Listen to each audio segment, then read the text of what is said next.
Hi guys, welcome back to the Rick Shiels Golf Show podcast, episode 171. I'm your host, Rick Shiels. I'm here with co-host Guy. You had a good weekend, pal? Yep. I'm not going to ask you a first question. I'd get the same response week in, week out. Okay. I thought you were going to say, yeah, again. Yep. No, I did. I had a good weekend. I pretty chilled, watched a lot of the golf. I know you did. But I had an even better few days before the weekend, which we'll come on to in this podcast. We had an exciting few days in London. We had a big work trip. We did. Which was actually really, really good. But you're right. I watched a lot of golf this weekend again. Well, that's the thing. Today's podcast is, I think I said this last week, maybe the week before, but it's pretty packed, pretty stacked. It is. Because we've got a lot to talk about. And you've become, as you just said then, a bit of a golf connoisseur. After 11 years making YouTube videos and being a golf pro for 16 years, I've decided to become a connoisseur. Well, world number one swapped again. You know what? I don't like to say I called it, but if you remember in last week's podcast episode, you said to me, who would you pick, Rahm, Scheffler or Rory? Yeah. And Rahm was my pick. You also called the Swilcan Bridge would get fixed. It did. Thank you. Call something else that'll happen in a week's time. Oh, a week's time. Oh, anything you call it in a year. Tiger Woods will be in the third to final group on Sunday at the Masters. Wow. Okay. Anyway, Tiger was back. Yes. There was lots of positives. There was a little story that came out of that as well, which you might touch on. Yeah. But all in all, I feel like golf is in a really good spot right now. It really, we said it again last week that it feels like the PGA Tour is ramping up a bit. It really, really does. And Liv is back this week, I believe. Yes. So is it Mexico they're in? I must admit, I'm pretty sure it's Mexico, the first tournament. What do you think just on that though? What do you think on some of Liv's promotional stuff they've done? Questionable. Okay. Elaborate. I think it's been awful. Yeah. I really do. You know, you've got these superstars of the game. Phil Mickelson, Brooks Koepka, Dustin Johnson, Poulter, Stenson, like big names, household names, and they've put them in a studio and you've got Bryson DeChambeau playing air guitar and you've kind of, they've obviously really trying to push this team element now this year. Correct. I definitely know a few more team names already, like High Flyers and the Cliques and the Torque and Smashers and Grabbers and hitters and whackers. The banter boys. But I must admit, some of the press that's come out has been, what's the right word? Just a bit below par. I think nice pun. I think last year's promotional stuff was much stronger. Well, yeah. I feel like this year it's kind of, it's taken on this role has almost been a bit too comical. Like, there's this video that I spoke about you off air last week about this one where this kid kind of starts the video and it's like, you know, which team should I support? Why should I support your team? Why support the High Flyers? And you've got Phil Mickelson hitting this flop shot and saying, this is why you should support us. And you've got... No, it was me. I've got chocolate on my top. And if, you know, you've got Sergio Garcia kind of slightly oddly saying, you need to support us because we're the best looking team. Whoa, don't forget the fireballs. They're the most passionate, best looking guys in the league. You said to me, if you've not seen this advert for Liv, I'm sure a lot of you listening and watching have, but there's a little girl who says, why should I support you? And all the players kind of answer. And I didn't think of this until you said it, but it's a bit weird that I think it's the second person that comes on screen, which is Sergio, says something like, and we're the best looking. I just felt like when you think that about was the fact, bit it's a bit weird. When it's like weird when you actually 7-year-old girl that's asking the question. Because it wasn't as if it was the young girl and then it moved to someone else. Yes. Like if it was the young girl, then the next question was from somebody else, it might work. But the question was always from this young girl. And you had kind of, was it Joaquin Neiman turning up in like this souped up, I don't even know what car it was, like a Bentley or something or other. And then obviously Bryson DeChambeau kind of playing the air guitar in that little promo clip. Well, question for you then, because some people I'm sure we know will interpret this. Are you against Liv in a one-word answer? I'm not against it. Okay, well, how on that then? How can, what would have to happen this weekend for you to then come on the podcast next week and be like, I love Liv? What? It needs to catch my attention. How do you think that happens? You might have the answer. I'm just saying. I don't know. Am I excited about it this week? No. if they throw in a few more new names, does that add to the excitement? There's rumours going around about a few players going. Thomas Peters. But they don't seem like real big names. But question then for you, because I agree with that statement in a sense that new names, but I think I said this before on the podcast many moons ago. I love the excitement of players joining Live because it's like it's news, isn't it? And we're hearing about Bryson was going to join or whatever it might be. But then to me, it kind of feels like once they do join, it's like, oh right, that's it, they've gone now, and it's actually not that exciting. The one thing you might be able to answer, is it actually still going to be on YouTube at all now? I actually don't know. Because that was part of the appeal last year, that it was free on YouTube. You could pause it. I think it might still be, but I'm not. Obviously now it's got some level of TV coverage, which it's now going to start going on TV in different countries. I've got no idea about the golf course to go and play at. No. It might have played a tour event there before. I've got no idea. So I don't think it's not the venue. It's not so much the players. It's not so much the teams. What's going to actually draw me in today, this week, should I say? But similar to that, and we'll switch kind of between this conversation between PGA and Live a little bit. At the start of last week, did I think I was going to be glued to the TV last night watching Rahm and Max Homa go head to head in the final round? I probably didn't. No. I knew I'd be watching Tiger at some points this week because obviously the big story was Tiger was back at Genesis and playing at Riviera where he playing some nice golf. Played some really solid golf. See that tweet by Minwoo Lee? Minwoo Lee did a tweet saying like, I'm getting 180 miles an hour ball speed. I'm 24 whatever he is and I'm crunching and not injured. And Tiger rocks up touching 50, injured and can get like 180 ball speed. It's insane how hard he hits it. I think what the PGA Tour have still definitely got is got this pulling power. You chuck in Rory, Tiger, and JT into a group, and you're like, oh my God, I've got to watch that. Yeah. Now, it comes on slightly into a different topic of what actually happened in that group. There was a prank, a joke, something of kind of distasteful humour is probably the best description for it. Justin Thomas hit a drive. Tiger Woods hit it further than him. And as a way of bantering him, he passed over what was supposed to be discreetly a tampon, a lady's sanitary towel. And the internet went crazy. To insinuate you're a girl. Correct. The internet obviously went crazy about it. We've kind of spoke about this a little bit off podcast.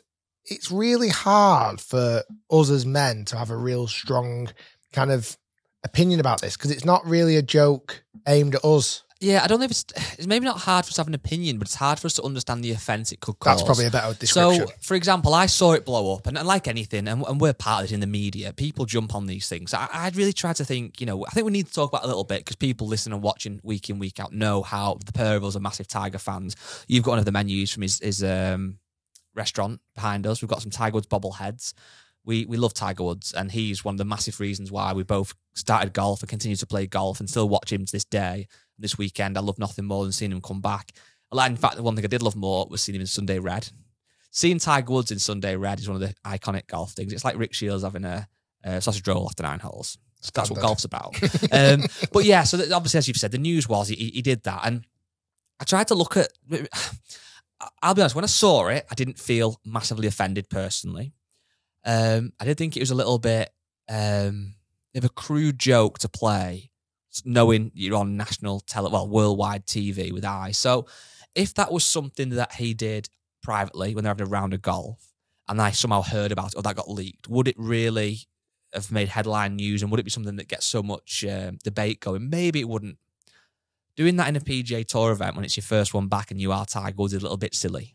Well, a camera is on him all the time. Well, that's 24/7. It wouldn't surprise me if the cameras were trying to get in the bloody lavatories when he goes to take a whiz, And did Tiger Woods doing that? Did he meet? Would his intention have been to offend women? I very much doubt it. He's got a daughter who's about 16 years old, I think, give or take. He's obviously very, very close to his mother. I highly doubt that Tiger, that prank, the whole objective with it was to offend people. Clearly, it wasn't. However, I must admit, as a huge Tiger fan, and I might take this a bit too far, I'm sure the people in the comments going either way on this and arguing at us and arguing with each other, whatever. That's just the way these debates sometimes go. I must admit, on reflection, and maybe I am overthinking it, I am a little bit disappointed with it. to be honest with you, because I spoke to a few women over the weekend and asked them their opinion, and I was maybe naively quite surprised at how offended they were. When I explained the context of the joke, and the joke ultimately is saying, you don't hit the ball as far as me, therefore you're a woman, you big girl. Now, some people that were defending him online were basically saying, well, it's a fact. Women on the PJ Tour hit it nowhere near as fast as men on the PJ Tour. Now, that's true. That's very, very true. The stats there to prove that. But, women in all walks of life, certainly in sport and in golf, don't have it easy. And, you've got obviously 2 young daughters getting into the game. And I've recently had a daughter who's obviously far too young to even debate playing the game yet. But even that opens your eyes a bit more to people having it fair. And Tiger, more than anybody, being a black golfer, a mixed race golfer, he had a hard time growing up on golf courses. That's been publicised many, many times. Some of the things that got said to him were disgusting. So I very much doubt he has gone out there with the intention of causing offence. But maybe as Tiger Woods, he should be thinking a bit more clearly about these things, shouldn't he? I think you've summarised that incredibly well. Yeah. I think it's a stupid thing he shouldn't have been doing. Yeah, most blokes, and we all hold our hands up, might do things on the golf course that are a bit silly or say silly things, and whatever it might be. I think, most people do. But to do it on a stage like that wasn't the best place for Tiger. I'm not going to fall out with him over it. I'll still collab with him if he wants. We'll still do a podcast with him. We'll do a Break 75 or Rick 10-shot challenge. If he wants to get a little bit of credibility back, I think that has to be his next move. But it wasn't his finest moment. And I think some of the people that are really, really backing him on it, saying, oh, it's just banter, probably need to take a look at themselves. Is that really the right thing for someone to do when they're Tiger Woods? But anyway, if you want to have your say in the comments, I'm sure people do. Let us know. But be nice to each other down there, please. Nice. But with that being, parts and very, very well put together there, Guy. It was great to see him back. He looked like he was playing well. Insane. Like, to be able to compete at that level, putting 4 rounds of golf together on a Saturday, went out there and shot, was it 4 under or something, 5 under?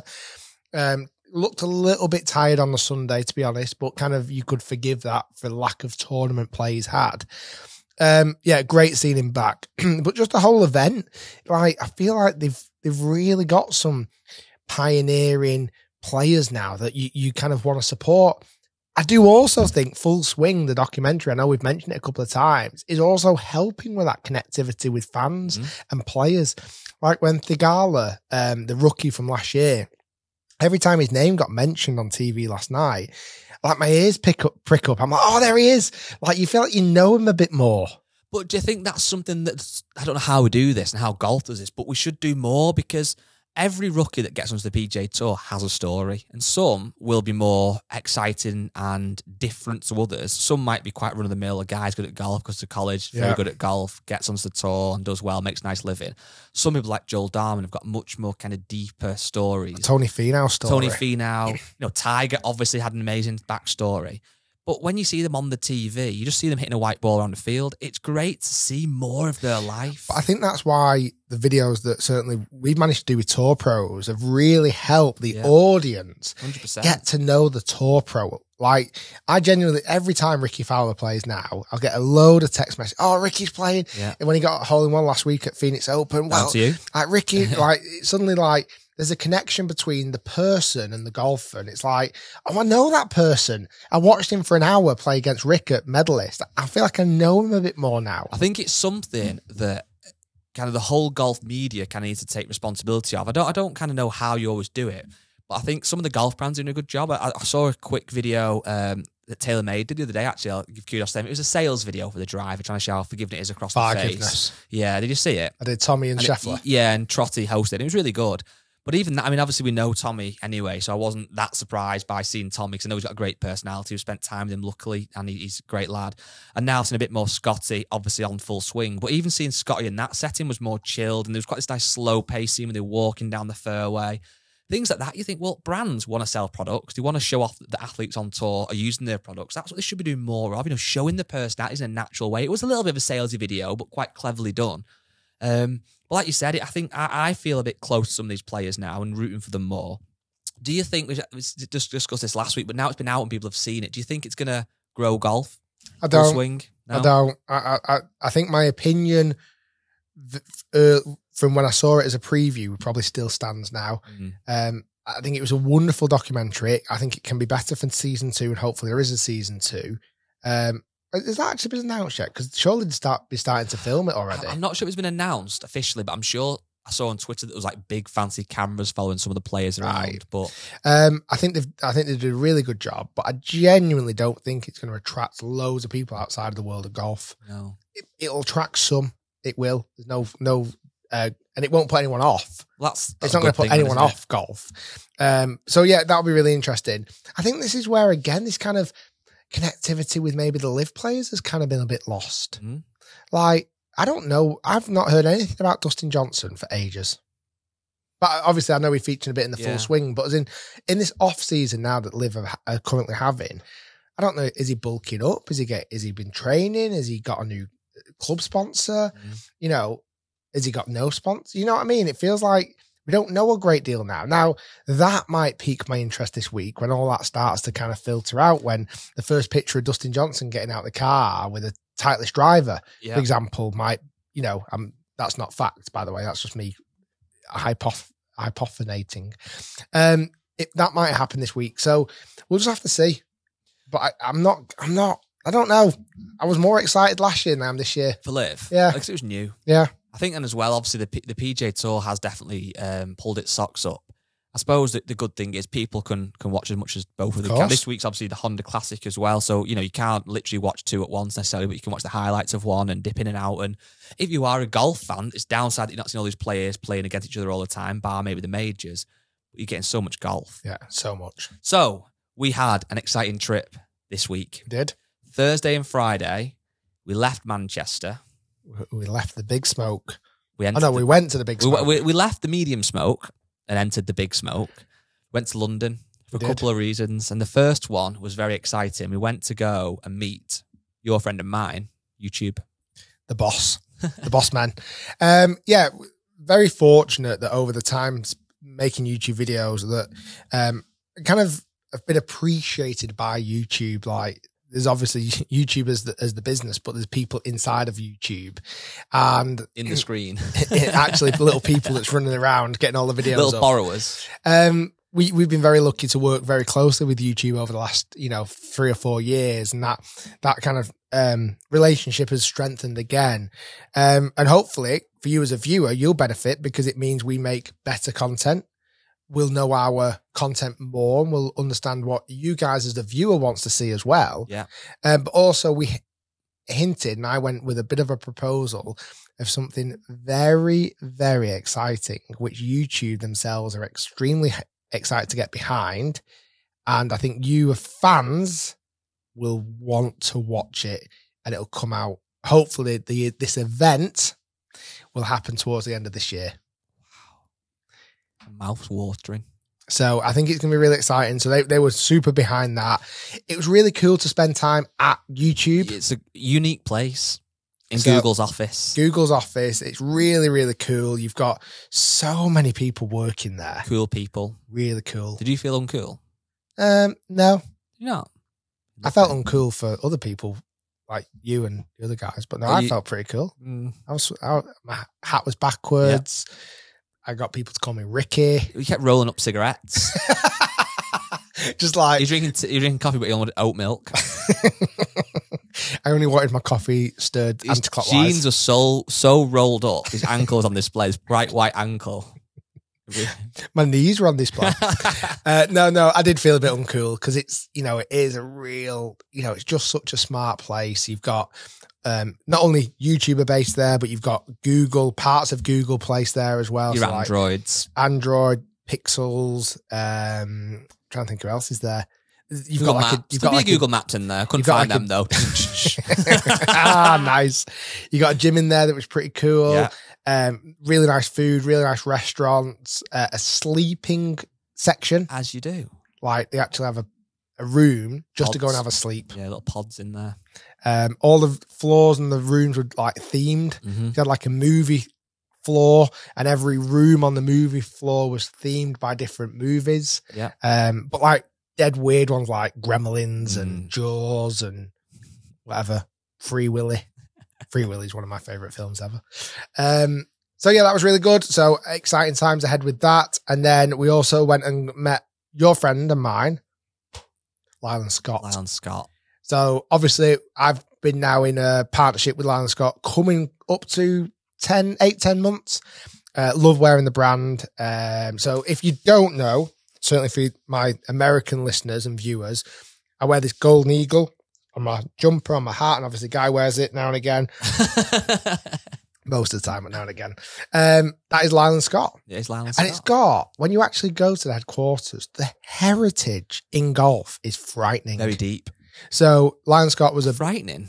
As in, like, you don't realise how connected to the root of golf it That's really true. is. And you look at some of the pictures of the golfers that have won big events, Greg Norman with the Open, wearing Lyle Scott jumper.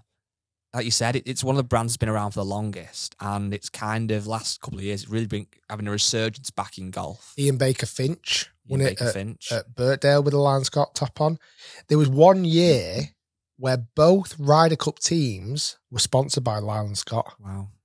How mad's that? Yeah. So, yeah, really good brand. So we've got potentially something exciting happening with those guys as well.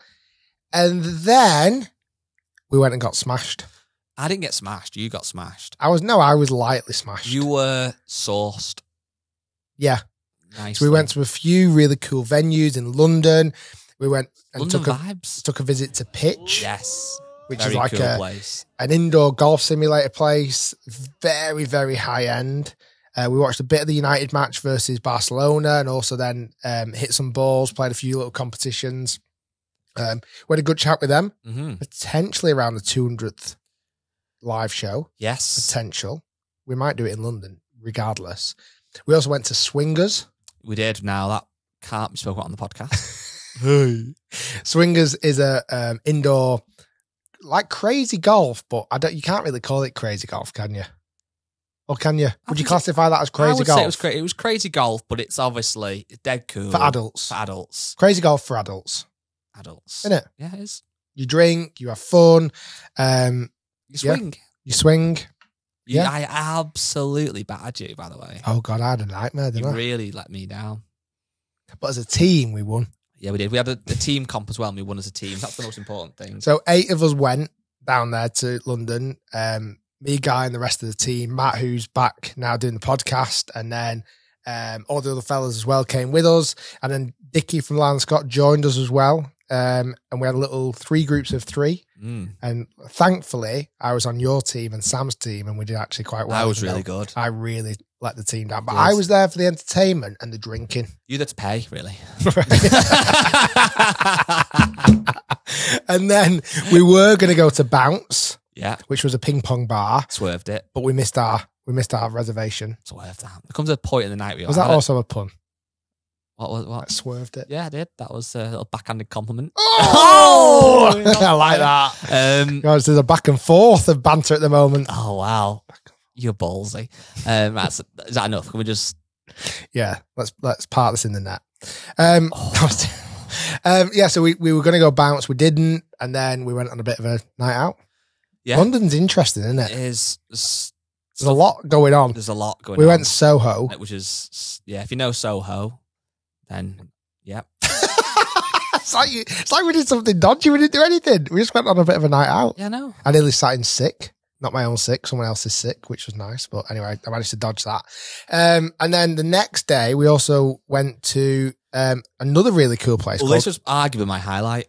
Oh. Can I explain why? Go for it. So we went looking at some more indoor kind of golf venues. We just thought, we're in London. Golf is actually big in London. You wouldn't think that, but it is. We wanted to kind of, because it's always good for us to understand like where our listeners, our viewers, what they deem golf as. Because me and you had a very similar upbringing in golf, similar kind of level of golf clubs and a similar-ish story. So when we're thinking of video ideas, we're kind of coming from the same wavelength, which in some ways is really good. But in other ways, it's like, yeah, but there's more different types of golf out there. There's different types of golf, there's different people, different thoughts, etc., etc. So we then went to urban golf, which was, where was the area?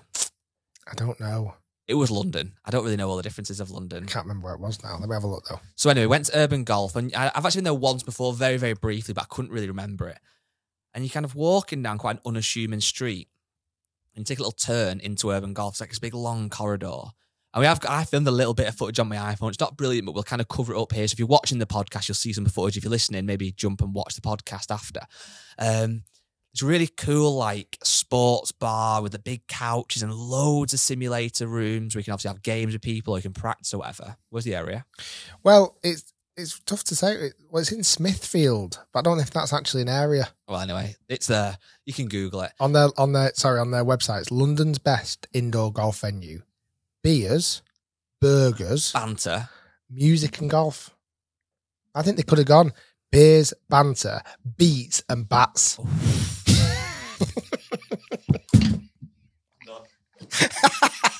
Or beers, burgers, beats and balls. I need to breathe. But yeah, it was really, really cool. You sound different when I got my headphones off. We got very well looked after by James. So you've ruined it. That's jumped too far in. Oh, sorry. Right. Can I tell a story? Go on. I don't even know. Delete the bit what about you're up James. So we entered the facility. We walked in, right? Didn't we? We did. Didn't we? We got chatting and Rick went over to the bar and said, "You know who I am, don't you?" Went, "Yes, sir." Sort me out. No, I didn't really. We got chatting to the barman and then the owner, James, came over, who we've met briefly before. I was at the Open. Yeah. So James owns Urban Golf and he owns a clothing brand as well called Sounder, which is a golf kind of clothing brand. Really cool. Probably too cool for us, isn't it? Let's be honest. Yeah, but it's not as good quality and high end as Lyle Scott. Okay. But it's well, obviously not. No, yeah, of course. So no, but it is super cool. Yeah. Anyway, he then showed us a secret room. Oh my goodness. Well, he showed us a medium secret room, which was like essentially like a. It's called the bunker. The bunker. Not so much a VIP, but you could probably rent that room. It's like again a simulator with a curved screen, a couch. It was just class. We were hitting balls. And to the side of that, again, I've got a little video of this. He had his little like workshop. I would honestly say it was one of the best places I've ever been in the golf world. It was. So James has this little workshop, and he's very, very interesting character. We should actually get him on the podcast. Because he builds clubs, he kind of takes really old clubs and modernizes them. He does personalization. He had what the Nike blades? Who were they? He had Pep Angles's Nike blades, the Vapor Pro blades, and they're all the shafts are out. All the shafts are deep. All the color them. Was off them. They're all chromed out. They look sick. And in this little side room, it was like a walk down memory lane. So I obviously have loved golf for a long time, but I would say 2003 to 2008 was my absolute obsession with golf and certainly golf equipment, right? He basically had this rack of clubs that were all the key products from kind of around that area and a little bit earlier as well. And a little bit later. And there was Scotty Camerons in there.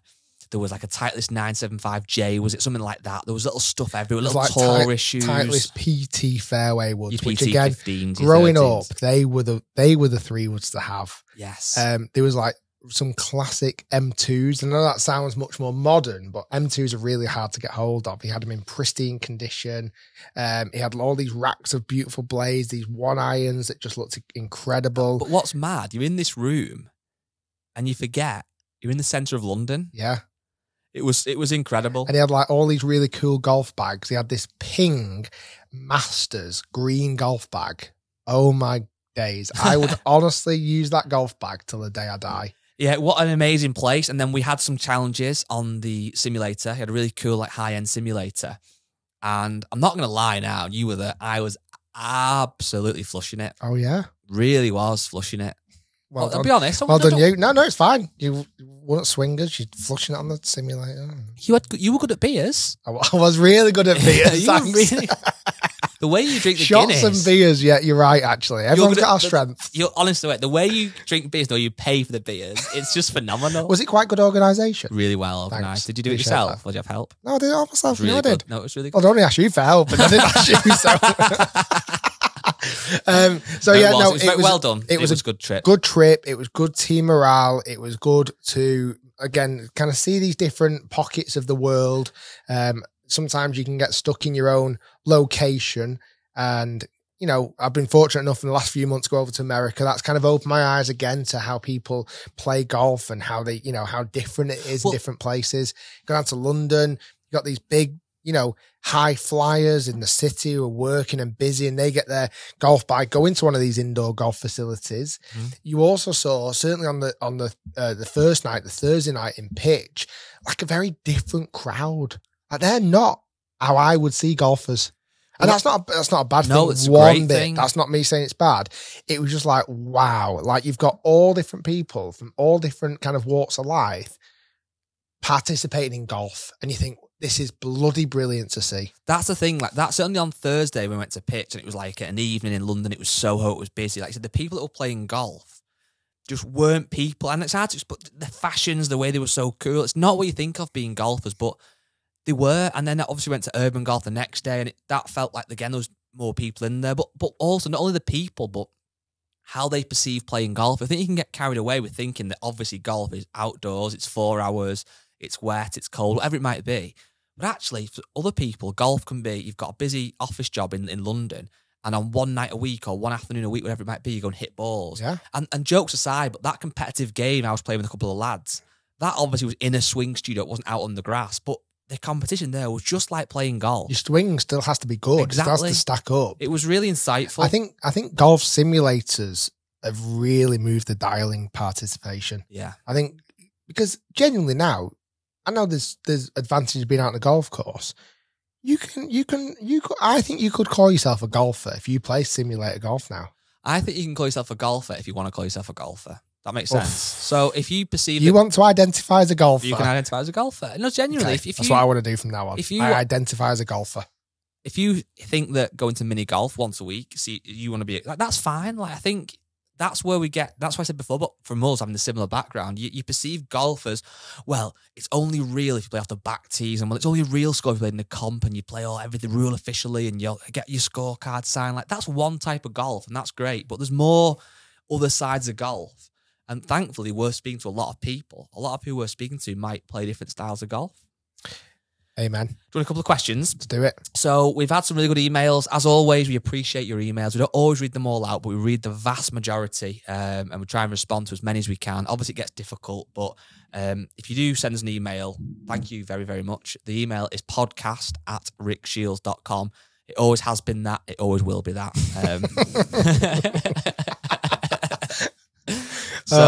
Yeah. Okay, so let me just check this is the right one. It always has been, always will be. I feel like annoyingly, I've lost the email from earlier on. That's really frustrating. I'll have to find that. But anyway, one of the emails is from Austin Weber. It says, "Hi, Rick and Guy. I'm currently planning a trip to Scotland for my big 30th birthday this March. I'm coming from America and I simply can't decide on courses I should visit or play at. I love to be challenged at any course I go to. I'm a 3 handicapper and we're playing solo as my partner doesn't play golf. If you had to choose 3 courses to play, which ones would they be?" Now, this is my favourite bit. Look at videos, your podcast, and James Robinson. Keep up the great work, from Austin Weber, Clubhouse member. Well, just first on that, if you're not sure what Clubhouse member means, that's simple. Austin has listened to every single episode of the Rick Shiels Golf Show podcast, and therefore he is your friend. He gets through let in through the door by Baz. Yeah. Some great pictures of Baz, by the way, last week. Yes, there was in the Facebook group. He gets welcomed by Ian, the secretary, who shakes his hand and says, nice to see you. Yep, see you nice. And then he goes to the bar and gets served by, he gets served by, I think guy. Starts with a D. Well, it's Doreen. Yep. Deborah. Doreen. It is Doreen, isn't it? Doreen. Doreen, of course it is. I'll remember her name one day. And then he enjoys whatever beverage he would like. Right. What's the question? So your question was, Austin, 3 golf courses. But let's plan it out a bit more. So he's 30. I don't know what part of Scotland he's going to. However, we're going to tell him. Well, exactly. But also, if he's from America, he will perceive Scotland as being very small, regardless, because Americans typically will travel 3 hours. Just that's like nothing for them. True. So you can start from scratch, Rick. He's 30. Oops. Oh. And also, you can walk from one side to the other anyway. Anyone does that. Doesn't really matter, does it? By the way, quick joke, that was Rick's nod to his walk 150. Which is very impressive. Yeah. Well, plan it for me. And don't go silly budget. Don't go crazy. Go medium. is it not just straight in at St Andrews? Or do you think? No, sorry. Right. Whoa, bit of foreplay, please. Right. This is my itinerary for him. Right. Okay. And it makes no sense, but Standard. go for it. Okay. He gets to Scotland. Okay. He probably flies into where? Glasgow or Edinburgh? Edinburgh. I don't know either or. I think. Well, I'll tell you what then. Let's say you fly into Glasgow. Okay. Okay. Change all your plans and fly into Glasgow. Yep. Once you get to Glasgow, have a night out in Glasgow. Yes. Like, I love Glasgow. I think it's just a really cool place, as is Edinburgh. Different Then, vibes though, but that's fine. I want you to drive down the M77 to southwest Okay. and go and visit a little old place called Prestwick, the home of the Open. And go in the pro shop and speak to our mate Dave, the head pro, and go, Dave, Rick and Guy said, I'm going to come and play here. By the way, don't do this because you might not get on.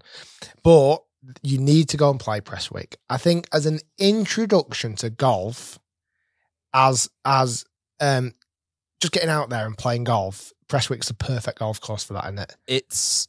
And also as well, imagine if you've come from America, which he is doing. I can't imagine there's anything like Prestwick in America. So go and play there. Yes. Beautiful golf course. Go in the clubhouse. Have some really nice food. The chef. Do you remember we met the chef? Yeah. I think it was coming up to his 30-year anniversary being there. Pro shop merch is insane as well. Just don't spend a lot, but remember you've got other places to come. I reckon Dave Fleming will do a little discount. Spend the money you get for your 30th. Yeah. You're going to get a bit of cash from Auntie Dave. As I said those words, I knew it was wrong, but I couldn't stop myself. You're going to get some spending money from Uncle Dave and Auntie Denise, so get that sorted. David and Denise, it's really now the royal family characters. Uncle Jim next. Then, while you're there, you've got to just, after your round, you've had a couple of scoops, okay? Also, by the way, there's a Premier Inn not far. It's quite cheap. Yeah. Then just rock into Royal Troon. Just say you've been there. Do you know what I mean? Yeah, not playing, just... I don't think you need to. No. I'm sure it's lovely. Get a cap I've or a actually mug. never played it. But yeah, pick up something. Just so if your mates, when you're back home, see that you've got like a coffee mug that says Royal Troon on it. Oh, you played Royal Troon? I actually played Prestwick. The problem is, though, I find it really annoying when you've got a mate who's been somewhere and takes a big, massive coffee cup everywhere with them with the logo on. You know, when you're trying to film... I've been doing that this morning. Yeah, went filming and I got a new 5 litre of it's literally 5 litre coffee mug from Isleworth, which by the way, Friday, Isleworth, check it out with Ryan Ruffles, one of the best players I played with. Once you've done that, yep. I want just one course so far. One course. I want you to jump back on the M77 through Glasgow and then jump onto the M8 to Edinburgh. Okay. Okay, where are we going here? Another night out. Okay, sourcing. Yeah, I think Edinburgh is a bit more romantic. Yes. Glasgow, you get sourced. Yeah. Edinburgh is a bit more romantic. Taking the culture, look at the castle. Take your missus out for a lovely meal. You know, just enjoy. Like, doesn't have to be crazy. Nice bottle of wine. Yeah. Okay. Maybe ironically by a kilt. Yeah. Or a kilt. Once you've done Edinburgh, you're going to drive across the M90 up the east coast of Scotland. Mm-hmm. Until you find a little place called Crail. Now, Crail Golf Club is one of the most beautiful golf courses where I played with Iona. Lovely golf course. Not ridiculously hard, but one that I think you've just got to play. Yep. Once you've done that, that night, you're going to drive to St Andrews. The home of golf, St Andrews. And where are they going to stay? I think with this one, you go all out. So your options are, probably my go-to would be the Old Course Hotel. Or you could either go to Russex, or Russex, how we want to call it. Or number 1 apartments. It's a tough one, isn't it? There's a lot 3 of options for you there. There's 3 really good options. I think if you're going to take your wife, I'd go Old Course Hotel. Yeah. Personally. Got the spa. You've got more than golf there. Yes. Okay. And then you're overlooking, get a golf course view. Yeah. You're overlooking the golf course. That evening, go and get some food. Mm-hmm. Go and for a pint in the jigger. Yes. You've just got to do it. See Linus. Is it Linus? Linus, you're right. Well done. He's not a drone guy if anyone's asking. Oh, yeah. Because the next morning at 10:30, Okay. nice time, you've got a tea time booked for the old course. Yeah. And that morning you wake up, you're excited, you have a little walk around the town again just to soak it all in. You take your clubs and you walk literally over the road to the driving range. Yeah. Links driving range. You hit 50 balls, you loose, you're ready to go. And you mosey on over to the first tee at the old course and you go and shoot 130. Yes. You know what tee shot you want on the first? You want a thin. Little left thin. Yeah. Perfect. Anything left, anything thin, you're off. Yeah. Enjoy I your wonder round. if when Austin read this email, he wanted to just say X, Y, and Z. But he's got a good answer. So fair play, Austin. I hope you have a very, very good time. I'm sure you will. I can only imagine, and I'm borderline envious of, bizarrely, going to St Andrews for the first time, because I can't imagine. I was quite young, fortunate when I went, but first time, I can't imagine what it'd be like to go and see it all. Very, very exciting for you, Austin.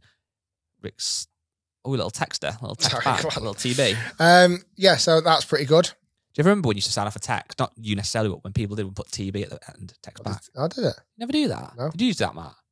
Yeah. Matt did. TB.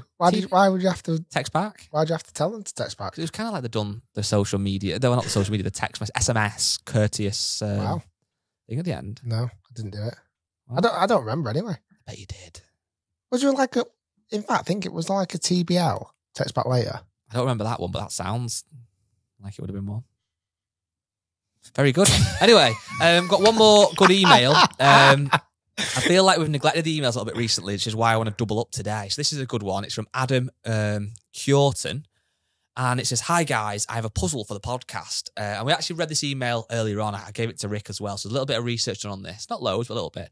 I have a puzzle for the podcast. I'm going to give you some info about me and a budget, and you guys can compete to choose the best clubs for me. A bit of a backstory. I joined a golf club last year and started playing golf seriously after playing on and off since I was 12. I got my first set of clubs when I was 15, which were Progen Chromo clubs. Don't know if you remember them. I do remember Progen. I don't remember that model specifically, but I remember Progen. They were okay, but actually I've now realised probably on the less forgiving side of clubs for a beginner, this would be important for the puzzle. Anyway, they have started to fall apart now and I'm playing more seriously. I need new irons. Here is my puzzle. You refer to the word puzzle a lot. It's not that much of a puzzle, but anyway, I like it. My first handicap this summer was 27, but I think I'm a little bit better than that. Hoping to get down to 20 or below this summer, which I think is realistic, fair dues.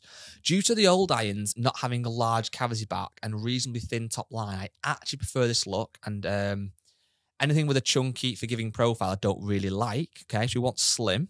Okay.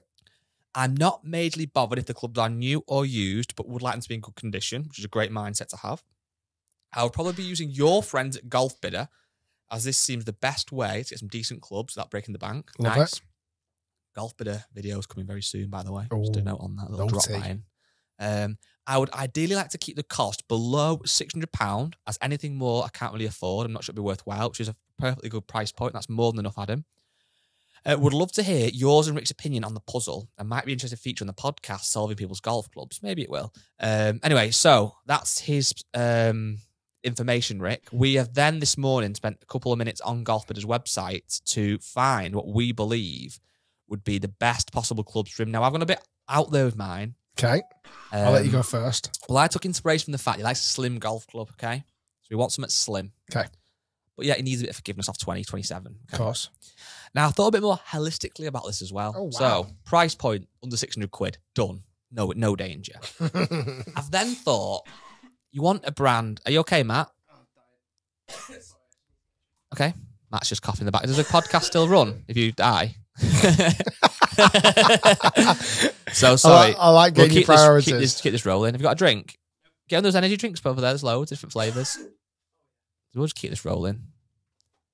You good? He's just going to cough. So before we come on to mine, have you got yours ready? I have. Okay, so we're just waiting for Matt. Everyone just listening. Everyone's driving the car now, waiting for Matt. Everyone listening. You may be going out for a run. You might be he's walking putting the them dog. Imagine that you're on the last bit of your 5K. You're 4.78 kilometres in. You're just about to start the sprint. You're really getting G'd up. You're hearing that. Irons, 600 quid, excited. And then Matt ruined it all. Oh, I feel like he gets a bit of a flag It's just for banter, this. innit? Matt's a really integral part of this podcast. He does a lot of work. So everybody, please do feel free to, in the comments below on the Facebook group, give Matt a load of praise. He's a very good lad. Oh. Really like him. Why is that funny? Please don't. I really like you, Matt. Please. Right, anyway, so back to it. £600 set of irons. Yeah, I've gone for a brand that I know. I'm coughing now. I've gone for a brand that make elite irons. Okay. Therefore, when he buys them, yeah, they're not brand new, but he will feel like he's owning something that is really, really strong brand. Okay. It's also, I believe, going to hold the value, and they're not necessarily something that everybody will have. Okay, so my irons, drum roll, please. Mizuno MP20 HMB. You look very confused. What have you got? Don't say you've got the same. Mizuno JPX 921 Tour irons. Wow. They're almost identical sets of clubs. Wow, yes. Show me yours. Mine are a hollow bodied set. Oh, So we'll put these up on screen. So yeah, they're not a million miles off. My ones come in at around the 550 mark. Obviously depends. There's different sets on Golfbidder. So there's different, obviously, dexterities. There's different steel versus graphite. There's the different flexes. But the ones I've got here are about 550. That's madness, that. Why do you go with Mizuno? It was his line about not having too much of a thick top line. Nice. And yes. I always feel like, because as you started saying it, my instant gravitation was towards Ping. Okay. Like an old set of like G300s or something. You're thinking a bit chunkier. They're just a bit chunky, aren't they, behind the ball? And I thought, well, actually, if you're looking for a slightly slimmer set, I'd actually go more towards, let's say, a Mizuno, which make a beautiful looking iron, and they've got much better in the more recent years of making a beautiful iron, still forgiving. Yes, well, the hollow ones I went for are a bit more in that kind of P790 arena, which I think actually from what he's saying, he's in a great place because there's loads of irons now, your P790s, your hollow-headed irons, all these different brands that kind of do that. They are forgiving and quite distance-orientated. But behind the golf ball, they're still quite sleek and quite slim and not overly bulky. So Mizuno's a great set. I'm going to throw one more curveball in. Okay. If he wants to save a bit of dough, I actually think a few years older, but still pretty good, I managed to find here a set of tailor-made M4 irons. With M4 not a bit chunky?